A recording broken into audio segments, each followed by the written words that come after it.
diving into a new topic that will be crucial to our overall well-being, and it is nutrition.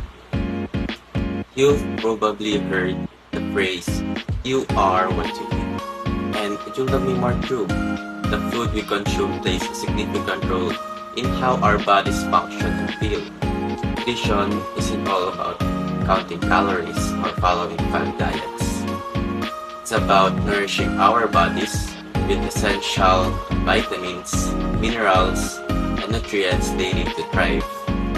A balanced diet is rich in fruits, vegetables, proteins, and whole grains that can boost our immune system, improve our mood, increase our energy levels, and even reduce the risk of chronic diseases. It's not just about what we eat, it's also about how we eat. Taking the time to consume properly our meals can enhance our digestion and also our satisfaction. So let's make conscious choices about what we put on our plates.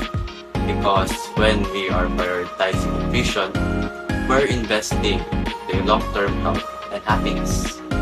Thank you for joining me today. Remember, eat well,